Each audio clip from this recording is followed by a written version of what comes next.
वहाँ पे तुमको किडनैपर कुछ नहीं किया, करने के लिए मतलब राय दे दिया, वहाँ पे तुम्हारा माइंड डिस्टर्ब हो गया और पुलिस यहाँ पे तुमको मारा तो यहाँ भी तुम्हारा माइंड डिस्टर्ब हो गया, तो तुम्हारा माइंड काम कब किया? इसका मतलब कोई वीडियो बनाया था? माइंड काम यही नहीं कर जो रहा है। छोटा बाबू था ये मैंने फ़ोटो-वोटो खींचा था, वीडियो नहीं बनाया था। अच्छा, फ़ोटो खींचा था, कुछ पूछा था पटना में छोटे बाबू? हाँ, पूछा था क्या पूछा था? कि हाँ, ऐसे-ऐसे क्या हुआ तो उस तुम्हारे समय क्या बोले थे आप? साथ? उस समय जो उन लोगों ने सिखाया था वो हम बोले। तो उस समय वो लोग कहाँ से आपको मिला था जो सिखा देगा? उस समय तो आपके पापा, बड़ा बाबू, छोटा बाबू, पुलिस प्रशासन सारा आपके साथे में था। उस समय तो किसी की मुलाकात ही आपसे नहीं हुई थी कि आपको कोई कुछ सिखा देगा। नहीं, किसी से मुलाकात तो नहीं। कैसे उस समय आप बोले? आज उसका प्रोसीजर आपको पता है? किडनैप करके बच्चे को किस तरह से रखता है? देखिए वो काल घर में बंद कोठरी में रखा है, आँख में तेज जहाँ तक भी दवा भी डाल देता है, 24-24 घंटा अंधा रखा रखा जाता है। अपने आँख अगर कहीं बाहर निकालेगा तो उसका पूरा आँख बाँध कर निकालेगा, उसको भोजन उसके घर में दिया जाता है, ना कि बच्चे को किडनैप करके किसी दुकान में बेच दिया जाएगा और आपका बच्चा इतना समझदार है कि कोर्ट में बयान चल बदमाश बनेगा और इसलिए बनेगा कि इसको इस तरह से शातिर सिखाया क्या बनना चाहते हो? हम पढ़ के कुछ इंजीनियर बनना चाहते थे। इंजीनियर बनना चाहते हो और बिल्कुल तुम्हारा दिमाग भी इंजीनियर की तरह काम करता है, तुम पढ़ कर एक आईपीएस अफ़सर नहीं बन सके। तो जिस समय तुमको लोग छोड़ दिया, बोला कि जाओ गैरेज में काम करना, तो उस समय तुम गैरेज में काम करने जाएगा कि अपने घर भागेगा? 4-5 दिन हमको थोड़ा वहाँ समझ में नहीं आया कि हम यहाँ कैसे मैं पहुँच चुका हूँ मुज़फ़्फ़रपुर ज़िले के रजवाड़ा हलीमपुर पंचायत के देवघरा में। माइलस्टोन पे बैठा हूँ, यहाँ पे नीचे लिखा हुआ है देवघरा। देवघरा वही देवघरा है जहाँ से पूरे बिहार में एक ऐसा फर्जी अपहरण का ढोंग रचा गया था और इस तरह से एक ऐसा किडनैपिंग का केस दिखाया गया था। आज एक बहुत बड़ा मैं खुलासा करने जा रहा हूँ, जहाँ पे एक अपहरण का ढोंग रचा गया था, एक किडनैप की कहानी बताया गया था, जबकि ऐसा कुछ था नहीं। दिलखुश नाम का लड़का जिसका महज 14 साल उम्र है और एक 14 साल के उम्र में इतना बच्चा शातिर कैसे हो सकता है और इतना शातिरता के साथ कितना बड़ा गेम खेलने का कोशिश कर रहा है और उसका छन्निक 2 कौड़ी का गेम कैसे इस बिहार के प्रशासनिक विभाग में कामयाब होती है, उसकी जानकारी आपने बहुत सारे वीडियो में देखा होगा, लिया होगा। लेकिन अब मैं आपको उसकी असली सच्चाई और असली चेहरा आपके सामने अपने न्यूज़ चैनल के माध्यम से प्रस्तुत कर रहा हूँ। उसके एक-एक बातों पे, एक-एक शब्दों पे आप ध्यान देंगे। क्या नाम है? दिलखुश कुमार। कौन से क्लास में पढ़ते हो? 8 8 क्लास में। कहाँ, प्राइवेट स्कूल में, सरकारी स्कूल में? सरकारी स्कूल में। सरकारी स्कूल में पढ़ते हो। अच्छा, कैसे-कैसे क्या घटना हुआ था तुम्हारे साथ? हम यहाँ से घर पे निकले थे दूध लेकर गए रजवाड़ा दिए। पहले संजीव को दूध दिए, दूध देकर संजीव कौन है? ये शंभू गुप्ता का भतीजा है। इसको दूध दिए, दूध देकर इसके पास पहले का 300 रुपया बकाया था और 300 पहले का दिया और 5 दिन का जो चल रहा था वो दिया 400 रुपया, वो टोटल हमको दिया। फिर हम उधर बगल गांव में 2 गो दूध देते हैं, फिर वहाँ से हम दूध दिए, फिर वहाँ से दूध देकर हम रजवाड़ा चौक पड़ गए। काला मेहंदी लिए, मम्मी बोली थी कि जाओ ले लेना, 50 रुपया दी थी मम्मी हमको। हम वहाँ से काला मेहंदी लेकर आ रहे थे। वहाँ से अनीश गुप्ता ने बोला कि चलो थोड़ा काम है, काम हो जाएगा तो तुम चलो ना घर। तो हम वहाँ से माने कि उसको साथ बोले कि हम चलेंगे, हम पर साइकिल से चल रहे हैं, आपको कुछ दिक्कत? तो बोला नहीं साइकिल से नहीं चलना है, बाइक से ले चलते हैं, चलो कमा हो जाएगा तो तुम चल आना। कहाँ पे बुला रहा था काम करने? वो बोला कि थोड़ा चलो काम है, कमा हो जाएगा तो तुम चल आना। यहीं रजवाड़ा जो गेटवा है, गेटवा से इधर साइमगंज वाला में वहाँ ले गया था। वहाँ हमको तो हम बोले कि नहीं हम साइकिल से चल जाते हैं, तो बोला नहीं बाइक से चलो, बाइक से ले चलते थे। वो मोटे करके था, उसको शक्ल से पहचाना पर उसका नाम नहीं जान रहे, तो साइकिल छीन लिया। हमको बोला, हमको भी लगा कि मजाक कर रहा है सर, उससे बहुत दिन पहले से हमको लगाव था। तो उन लोगों ने बोला कि चलो काम हो जाएगा तो तुम चलो ना। तो उन लोगों ने पहले स्प्लेंडर पर बिठाया हमको, ब्लैक स्प्लेंडर था, उस स्प्लेंडर पर बिठा के उन लोगों ने बोला कि चलो। तो वो जो मोटे करके था वो बोला कि नहीं ये गाड़ी इतना फास्ट नहीं भागेगा, इसको अपाची पर बिठाओ। अपाची पर बिठाया, फिर हमको वहाँ से जो सुंदरलाल का फील्ड है उस माइल लेते हुए नहरी माइल लेकर गया। तो सुंदरलाल के फील्ड तक जाते जाते हमको बंदूक सटा दिया पीछे से। कौन सटाया बंदूक? अनीश गुप्ता ने। अनीश गुप्ता ने बंदूक सटाया? हाँ। सटाया, पीछे से सटा दिया था। हमको लगा कि ये लोग मजाक कर रहा है। इन लोगों से मैंने कि पहले से हमको मैंने कि बहुत लगाव हुआ था। तो फिर इन लोगों ने नहरी उरी होते हुए यहाँ रामपुर में होते हुए लेकर चले गए। जो पीछे मोटे करके था, रामपुर किधर है? रामपुर इधर साइमगंज के बगल में रामपुर। उसके बाद कहाँ ले गया तुमको? उसके बाद वहाँ से हमको मुजफ्फरपुर ले गया, मोतीपुर होते हुए। मोतीपुर हमको ले गया, तो वहाँ बने कि 2-3 राउंड खूब मारा। मोटा करके था, वो बोल रहा है कि नहीं मोतीपुर में 2-3 राउंड मारा? 2-3 राउंड वहाँ मारा, ओवरब्रिज के आगे जाके। अच्छा, ओवरब्रिज के आगे जाके। तो उन लोगों ने बोला कि नहीं। मोतीपुर में कैसे ले गया? ओवरब्रिज के ऊपर से ले गया, मैं हाईवे से कि नीचे से? हाईवे से ले गया। वहाँ से एक गली धरा दिया। तो मोटा करके था, वो बोल रहा है कि नहीं बहुत चालाक है, इसको सीधा रास्ता में ले जाएगा तो भागेगा। मोतीपुर से जब आपको ले जा रहा था तो मोतीपुर से तो हाईवे में जाने का रास्ता ही नहीं है, हाईवे के नीचे घुस कर फिर आगे से ना हाईवे पकड़े होंगे आप? आगे से हाईवे पर ले गया। पहले मेन जो मोतीपुर मार्केट से जी हाँ, ओवर ब्रिज के नीचे, उसके नीचे से हाईवे पे ले गया। हाईवे पर ले गया था। आगे हमको ले गया मुजफ्फरपुर ले गया था, रेलवे फाटक तर हुआ था, हम लोग को इधर ही रुका दिया। वो जाके देखा कि नहीं वहाँ सीसीटीवी कैमरा है, इसमें चलो। तो उन लोगों ने वहाँ से गली धरा दिया, गली होते ले गया पटना वाला हाथी पर, पुलवा पर। ठीक है, एकदम ठीक है। रास्ता पर ले गया था, फिर पुलवा पर बने की बहुत घुमा फिरा किया था। बोल रहा है कि अभी यहाँ 3 बज रहा है, अभी 2 बज रहा है, कि अभी इसको नहीं छोड़ो, अभी टाइम बहुत है, तो इसको घुमाओ। हमको वहीं घुमाया, जो मोटे करके था वो वहाँ से मने कि पीछे मैं चला आया। और वो जो वहाँ था वो 3 लोग हमारे साथ थे, वो मने कि वहाँ मने कि बहुत देर लग घुमाया। ये जब 6-7 बजे टाइम हुआ तो मोटे करके था वो भी चला आया, और वो बोला कि टाइम हो गया, अभी इसको छोड़ देते। वहाँ उन लोगों ने हमारे साथ खाना भी खाया, वही लोग ने खाना लिया और हम भी उनको साथ में खाना भी खाए। खाना वाना खा के हम मैंने 2-3 डेग आगे बढ़े तो हमारा साइकिल उकिल सब वहीं था। कहाँ पे? वहीं पटने पर। पटना में किस जगह पे थे? ये गांधी मैदान के करीब में था। अच्छा, गांधी मैदान के करीब में। हाँ, वो लोग बोल रहा है कि ये गांधी मैदान है, तो उसी की आवाज़ से हम भी बोले कि हाँ ये गांधी मैदान है। फिर उन लोगों ने बोला कि तुम जाना वहाँ जय माता दी बॉस बॉडी बिल्डर है, विनय साहब बॉस बॉडी बिल्डर वाला मालिक का नाम है। गांधी मैदान में ही ना, वहाँ आगे बोला कि तेज प्रताप नगर है। तेज प्रताप नगर। जी हाँ, तो बोला कि किसी से भी पूछ लेना तो वो बता देगा। और तुम अपना घर भी बोल देना कि ऐसे ऐसे मैंने कि हम अपना बहन से झगड़ा उगड़ा कर गए थे, अगर फ़ोन करेगा तो उन लोगों ने हमको यहाँ से मैंने कि सिखा उखा दिया, ऐसे ऐसे बोलना है, और वहाँ भेज दिया। फिर वहाँ भेज दिया। फिर वहाँ हम गए तो पूछते गए तो 2-3 लोगों ने बताया कि हाँ ठीक है यहाँ से जाइए। अब एक बार सुन लीजिएगा, बच्चा को जो है वहाँ पे ये लोगों ने छोड़ दिया और बोला कि तुम पूछते चले जाओ गैरेज में। हाँ, और वो लोगों ने ऐसा भी सिखा दिया कि बोल देना कि बहन से झगड़ा करके घर में आया हूँ। फिर उसके आगे क्या? फिर उसके आगे हम वहाँ गए गैरेज में, तो वहाँ हम गए तो वहाँ स्टाफ से एक स्टाफ से बात हुई। स्टाफ ने बोला कि मालिक आएगा तो अपना बात कर लेना। तो मालिक आया तो हम बात कर लिए। फिर तुम्हारा जॉब लग गया? फिर वहाँ हमको जॉब लग गया, उसी दिन से हम काम करने लगे वहाँ। फिर उसके बाद काम के दरमियान ये लोग आता ही नहीं था वहाँ पे? ये लोग नहीं आता था, ये लोग भेंटो नहीं करता? नहीं, भेंटो करने नहीं थे। ये लोग बोले पहले कि हम कुछ पैसा वैसा भी नहीं दिया खाने पीने के लिए? लोग पैसा दिए था। ये लोग दिया था? हाँ, ये लोग कितना दिया था? 1000 रुपया दिया था। अच्छा, बोला था यहीं रहो हम आएंगे बाद में, लेकिन आया नहीं। 3 दिन के बाद में हम आएंगे, लेकिन 2-3 दिन तक लोग नहीं आए? नहीं आए, ये लोग नहीं आए। तो फिर हमको मन में थोड़ा शंका हुआ। फिर हम मोबाइल के थोड़ा तलाशी में गए तो मोबाइल मांगते थे तो कोई वहाँ नहीं देता था हमको। एक आदमी से हमको जान पहचान हुआ तो हम बोले कि भाई थोड़ा मोबाइल दीजिएगा, घर बात करना है। तो वो बोला कि नहीं आज तो नहीं देंगे, पर हम तुमको कल देंगे 7 तारीख को। तो हम उनसे गए मोबाइल मांगने, ऊपर बस में सोए थे स्लीपर में। हम गए कि भैया थोड़ा मोबाइल दो, कॉलर देवे ला थोड़ा चल लो। तो हम मोबाइल लिए, हम अपने घर वाले को सूचना दिए। तो हमारे घर वाला ने वहाँ प्रशासन के साथ मौजूद हुआ। तो प्रशासन ने हमको वहाँ से सही सलामत यहाँ थाना पर लिया जाए। थाना पर ले आने के कारण ये लोग हमको मैंने मारपीट कर धमकाया, और जो निर्दोष आदमी थे इन लोगों का नाम लगाया। क्या कहा प्रशासन? कि हाँ इन आदमी को नाम धरना है। बड़ा बाबू भी बहुत धमकी दे रहे थे, छोटा बाबू भी धमकी दे रहे थे, डीएसपी भी था। डीएसपी हमको यहाँ पैर में मारा हुआ है, यहाँ पैर में मारा हुआ है। दाग नहीं है पर चोट है। यहाँ दवा भी चल रहा है।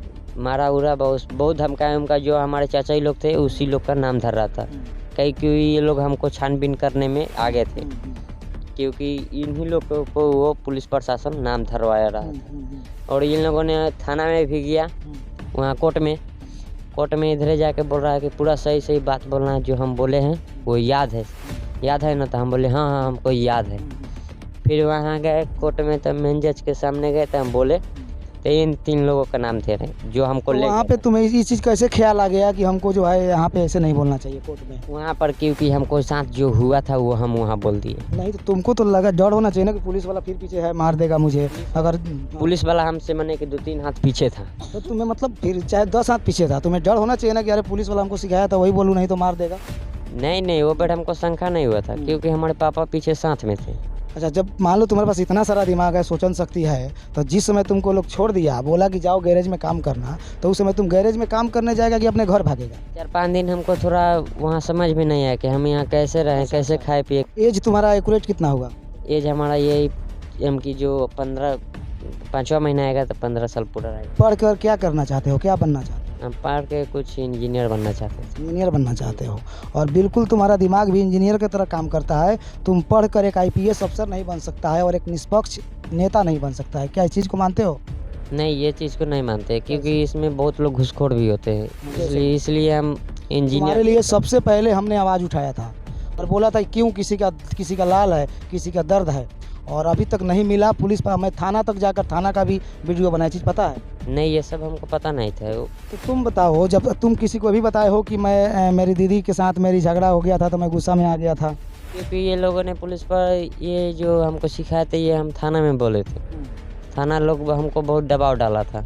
थाना के पहले भी तुम्हारा वीडियो बना है, वहाँ पे बनाया था लोग, वहाँ उठाने के पहले तुमसे वीडियो? नहीं, वहाँ वीडियो तो नहीं बनाया था। पटना में कोई वीडियो बनाया था? यही जो छोटा बाबू था ये मैंने फोटो वोटो खींचा था, वीडियो नहीं बनाया। अच्छा, फोटो खींचा था। कुछ पूछा था पटना में छोटा बाबू? हाँ, पूछा था। क्या पूछा था? कि हाँ ऐसे ऐसे क्या हुआ तो उस तुम्हारे। समय क्या बोले थे आप? उस समय जो उन लोगों ने सीखा था वो हम बोले। तो उस समय वो लोग कहाँ से आपको मिला था जो सिखा देगा?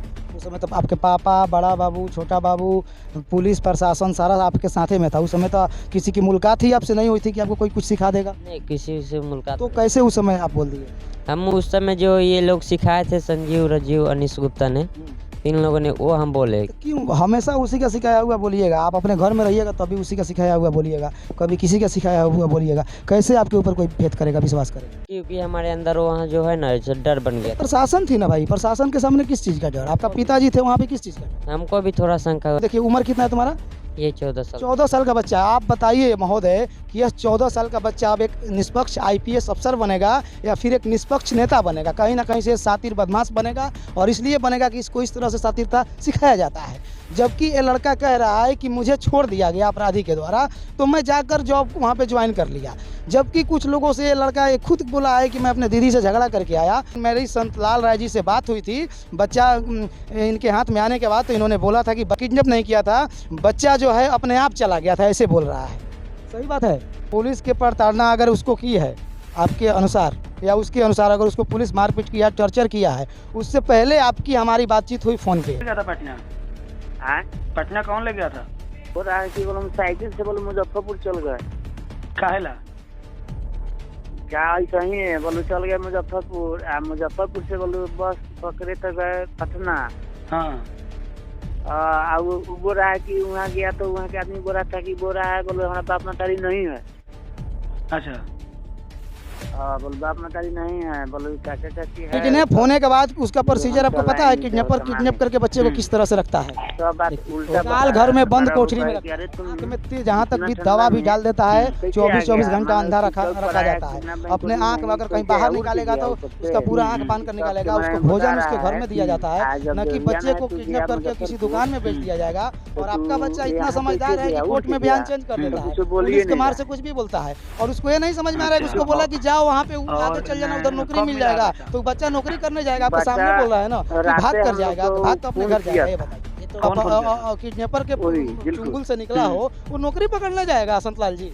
वही तो है, वो लोग बताया कि उसमें जाओ तो सबसे कम वहाँ के लोगों को बोल देगा ना। आज के डेट में आपके पास अगर कोई आकर यहाँ बोल देगा कि संतलाल आपको नाम भी नहीं जानता है, बोलेगा हमको जल्दी बचा लीजिए, हमको एक आदमी अपहरण कर लिया था, तो उस समय आप क्या कीजिएगा? आप बताइए। आप तुरंत उसको पकड़ कर रखिएगा, पुलिस को फोन कर दीजिएगा। वो बात ठीक है, लेकिन उतना बच्चा देखिए, इसको निराधार सुनिए, ये जो आरोप है इसको मैं निराधार मानता हूँ।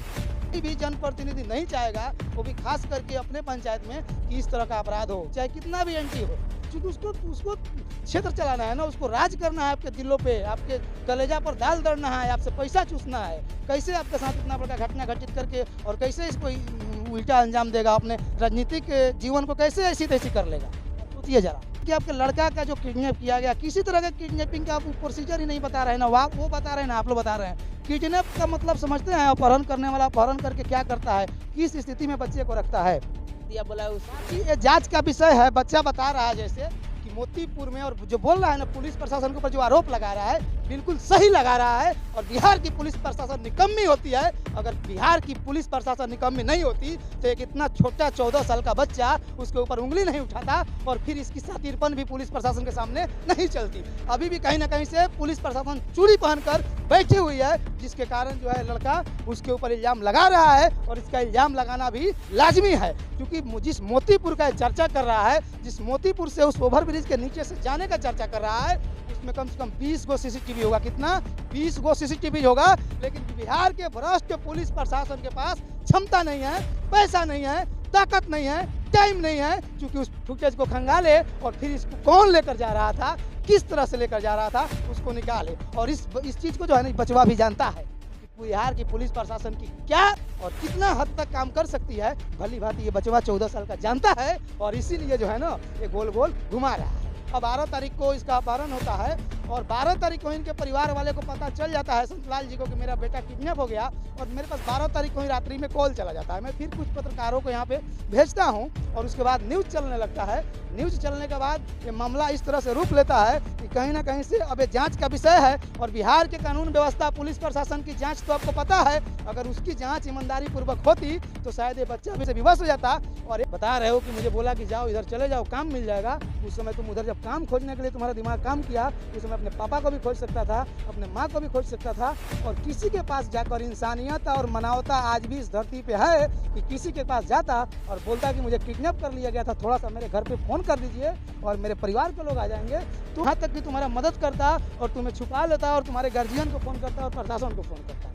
देखिए क्योंकि हमारे पास उतना ये मैंने घर के बारे में पिताजी लोग के बारे में हमको उतना पास माइंड मैंने कितना नाथी हो गया था कि हम सुनो मतलब वहाँ पे तुमको किडनैपर कुछ नहीं किया। किडनैपर जो है तुमको काम करने के लिए मतलब राय दे दिया, वहाँ पे तुम्हारा माइंड डिस्टर्ब हो गया। और पुलिस यहाँ पे तुमको मारा तो यहाँ भी तुम्हारा माइंड डिस्टर्ब हो गया। तो तुम्हारा माइंड काम कब किया? इसका मतलब है कि अभी भी तुम्हारा माइंड काम नहीं कर रहा है। नहीं अभी तो हमारा माइंड काम कर रहा है। किडनैपर किडनैप करके तुमको लेकर जाता है तो ले जाकर जाने के बाद तो किडनैपर फिर कोई चर्चा ही नहीं कर, तुमको तो वहाँ पे आज़ाद कर दिया। किडनैप का मतलब समझते हो? अपहरण करने के बाद क्या करता है? आँख में दवाई डाल देता है, उसके बाद खाना खिलाता है भर पेट, बंद करके कोठरी में रखता है। बात पता है तुमको? फिरौती का डिमांड करे या जो कुछ भी करे, और जब किडनैप का केस उसके ऊपर लद ही जाता है तो जिस उद्देश्य से लेकर जाता है ना उस उद्देश्य को पूरा कर लेता है। किडनैपर कभी प्रशासन से नहीं डरता। क्योंकि हमको वहाँ भी थोड़ा शंका हुआ कि इसका आदमी यहाँ तक भी मिला हुआ है, पटना तक। 14 साल का उम्र है तुम्हारा। अगर कुछ करना चाहते हो इस अपने माँ बाप के लिए जिन्होंने तुमको जन्म दिया, तो कुछ अच्छा कर लो। और कहीं ना कहीं से इस उम्र में तुम अगर जब इतना गंदे राजनीति का शिकार बनोगे, मेरा जहाँ तक लक्ष्य है, तो समझो कि भविष्य में तुम कामयाबी नहीं ला पाओगे। और उन माँ बाप ने इनका जो उद्देश्य होगा ना, इनके उद्देश्य पे भी कहीं ना कहीं से खरा नहीं उतरोगे। मध्यम वर्गीय परिवार के बच्चे हो, गरीब परिवार के बच्चे हो, और अपने माँ बाप के कम से कम इस दर्द को, इस मरहम को, इनके इन संघर्ष को समझो। और समझकर मैं तो कहूँगा यही करो कि कुछ अच्छा कर्म कर लो। और पढ़ने का उम्र है, पढ़ो लिखो। बाकी ये दुर्भाग्यपूर्ण कहानी है जो पूरे बिहार में जो है ना सनसनीखेज बना हुआ था। और कहीं ना कहीं से इसको एक अपहरण का नाम दिया गया था। एक इतना बड़ा मास्टर माइंड गेम खेला गया था जो इसका जितना भी निंदा किया जाए तो कम है। और ऐसे में क्या होगा कि कोई जेन्युइन तरीके से भी अगर किसी बच्चे को, बिहार की पुलिस प्रशासन तो ऐसे ही निकम्मी है, और जेन्युइन तरीके से भी किसी ऐसे किसी के निर्दोष, किसी के मासूम का जब अपहरण होगा तो पुलिस प्रशासन फिर उस पर सबसे पहले दिमाग लगाएगी कि कहीं ऐसा तो नहीं है कि उस बच्चे को छुपा दिया गया है, कहीं ऐसा तो नहीं है कि उस बच्चे को राजनीति का शिकार बना दिया गया है। तो इस तरह से न हो, इसलिए इस विषय पे इस पे जांच होनी चाहिए। और इसमें निष्पक्ष जांच करके, और पुलिस प्रशासन के ऊपर जो उंगली उठ रहा है, जो सवाल हो रहा है, अगर थोड़ा भी पुलिस प्रशासन के, उनके कानून व्यवस्था पर अपने आप पे, अपने उस ड्यूटी पे गुमान होगा ना, तो दूध का दूध पानी का पानी करेंगे। और सीसीटीवी फुटेज से इस दुनिया का हर कुछ संभव है। और ऐसा नहीं होता है कि यहाँ से मुजफ्फरपुर जाने में कितना भी नहर पार करा लीजिए, कितना भी नैया पर तैरवा लीजिए महोदय, लेकिन बहुत रास्ते में सीसीटीवी फुटेज मिल ही जाता है। क्योंकि हम लोग भी यहाँ से मुजफ्फरपुर जाते हैं। और बात रही पटना की, तो पुलिस प्रशासन जब वहाँ तक पहुँची थी तो आखिर किस जगह पे पहुँची थी, तो पुलिस प्रशासन इसकी उद्भेदन क्यों नहीं की? वहाँ पे वीडियो पुलिस प्रशासन क्यों नहीं बनवाया? उस दुकान वाले के ऊपर कार्रवाई क्यों नहीं किया? ये भी कहीं ना कहीं से सवाल है। और पुलिस प्रशासन इसीलिए घेरा में आती है ना कि किसी भी तरह की मामला पहले बंद कोठरी में फरिया कर, और फिर कहती है कि अब आ जाओ पत्रकार, मेरा जाति भाई का लोग, और तुम उद्भेदन कर दिए, तुम इसको खोल दो। और जब हम उनके उद्भेदन में घुस जाते हैं तो ये कहते हैं कि धारा 353 का उल्लंघन कर रहा है और ये 353 इसके पिठवा पर पहना दो, चुप ये पीछे भागकर चला जाएगा। कहीं ना कहीं यही नतीजा है जो ऐसे 14 साल का बच्चा जो है ना आपके कानून व्यवस्था और आपके काला कहानी का चिट्ठा खोल देता है और फिर आप कुछ नहीं कर पाते हैं। बाकी संतलाल भाई, आपका बच्चा जो मिल गया इसके लिए जो है मैं आपको जो है अपने तरफ से शुभकामना दे रहा हूं, लेकिन कहीं ना कहीं से आपका बच्चा और आपके परिवार का लोग इस तरह की गंदी राजनीति का शिकार न बने, इसके लिए भविष्य में अपने बच्चे को अच्छा शिक्षा दीजिएगा। मेरे समझ से एक जनप्रतिनिधि खास करके चाहे कितना भी बड़ा अपराधी क्यों नहीं हो, ठीक है, आप उस जगह पे अपने आप को रख कर देखिए कि एक जनप्रतिनिधि, आज के डेट में बिहार का जनप्रतिनिधि का मतलब पैसा का खेल हो गया है। यहाँ लाखों लाख करोड़ों करोड़ रुपया फेंक देना पड़ता है जनप्रतिनिधि बनने के बाद और बनने के लिए, और वैसा लोग इस तरह का काम करने के पहले जो है ना 100 बार कान धके उठक बैठक कर लेगा, लेकिन उपकृत नहीं करेगा। बाकी अगर आपको लगता है तो मुझे नहीं पता है, लेकिन कहीं ना कहीं से आपका बच्चा गलत राजनीति का शिकार हो गया। देखिए, जो बच्चा बताएगा वही तो हम भी बता सकते हैं, क्योंकि बताइए, कोई बच्चा को किडनैप करके दुकान में छोड़ता है क्या काम करने के लिए? अब तो बच्चा हमारे जब बात बोली सही तो हम बोला। जिस समय आपके बच्चा को पुलिस वहाँ पे पटना पहुँच कर पूछी है, उस समय कोई चर्चा नहीं किया था, उस समय भी आपका बच्चा यही बात बोल रहा था। तो बच्चा हमारे आपका बच्चा पुलिस प्रशासन के सिखाया हुआ कर रहा है कि फिर कोई दूसरे जो है ऐसे चाटुकार लोगों का सिखाया हुआ कर रहा है, कोई गलत राजनीति करने वाले, गंदा राजनीति करने वाले, कोई ऐसे राजनीतिकारों का बात सिखाया कर रहा है, वो तो आपका बच्चा जान रहा है। लेकिन कहीं ना कहीं से इसको मैं जो है ना इसको निराधार मान रहा हूँ और कहीं ना कहीं से अनर्गल आरोप है और ऐसे आरोप किसी के ऊपर नहीं लगना चाहिए, किसी के भावनाओं के साथ खिलवाड़ नहीं होना चाहिए, क्योंकि यह बिहार का एक आपके बच्चे का बात नहीं है, पूरे बिहार का। अगर पूरे बिहार में भी अगर किसी बच्चे के साथ इस तरह से होगा तो भविष्य में ना कोई मीडिया बंधु वहाँ जाना चाहेगा और ना कोई प्रशासन काम करना चाहेगा।